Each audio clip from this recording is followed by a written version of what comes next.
Hello, ഇന്ന് May 1 പുതിയൊരു മാസത്തിൻ്റെ പിറവി മാത്രമല്ല, ഇന്നത്തെ ദിവസത്തിന് മറ്റൊരു പ്രത്യേകതയും കൂടെയുണ്ട്. ലോക തൊഴിലാളി ദിനം, ഇൻ്റർനാഷണൽ വർക്കേഴ്സ് ഡേ. എല്ലാവർക്കും നല്ലൊരു മെയ് ദിന ആശംസകൾ ആദ്യമേ നേരുകയാണ്. നമ്മുടെ ജീവിതത്തിലെ എല്ലാ റോളുകളെയും അഡ്രസ്സ് ചെയ്യുന്ന ഒരു ബുക്കാണ് ബൈബിൾ. നമ്മുടെ ജോലിപരമായുള്ള കാര്യങ്ങൾക്കകത്തും ബൈബിളിനകത്ത് പറയുന്നുണ്ട്. അതിലൊന്ന് വിശ്വസ്തരായിരിക്കുക എന്നാണ്, 2 ഹാർഡ് വർക്ക് ചെയ്യണം. ഇത് രണ്ടും നിങ്ങൾ ചെയ്തുകൊണ്ടിരിക്കണം. ചെയ്യുന്ന കാര്യങ്ങൾ കർത്താവിന് അന്നമണ്ണം പോലെ മനസ്സോടെ ചെയ്യണം.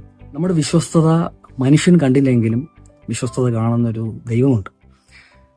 പിന്നീടുള്ള കാലങ്ങളിൽ ഇന്ന് നിങ്ങൾ വിശ്വസ്തരായിരിക്കുന്നതും നിങ്ങളുടെ ഹാർഡ് വർക്കിനുമുള്ള പ്രതിഫലം ഈ ലോകത്തിൽ മാത്രമല്ല, വരുവാനുള്ള ലോകത്തിലും നിങ്ങൾക്ക് ലഭിക്കും.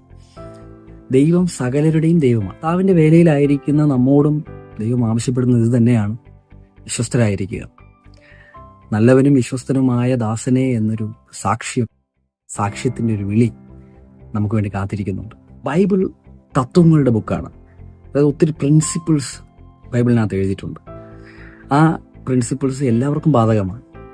അത് ഇനി യേശുവിൽ വിശ്വസിച്ചവരും വിശ്വസിക്കാത്തവരും അത് ഫോളോ ചെയ്താൽ അതിനകത്തുള്ള അനുഗ്രഹങ്ങളെല്ലാം ദൈവം അവരുടെ ജീവിതത്തിൽ തരും. അങ്ങനെ ഒരു പ്രിൻസിപ്പിളാണ് പൗലോസ് തെസ്സലോനിക്ക സഭയോട് പറയുന്നത്: സ്വന്തം കൈകൊണ്ട് വേല ചെയ്യുകയും സ്വന്തം കാര്യം നോക്കുകയും ചെയ്യണം. അതായത് ഇംഗ്ലീഷിൽ അതിന് എഴുതിയിരിക്കുന്നത് മൈൻഡ് യുവർ ഓൺ ബിസിനസ് എന്നാണ്.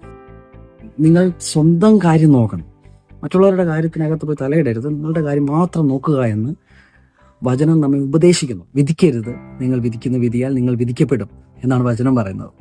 ഇവിടെ നാം ആരെയും വിധിക്കരുത്. നിങ്ങൾ ഏൽപ്പിച്ച കാര്യങ്ങൾ വിശ്വസ്തയോടുകൂടെ ചെയ്യുക, അതിനുള്ള പ്രതിഫലം നിങ്ങൾക്ക് ലഭിക്കും.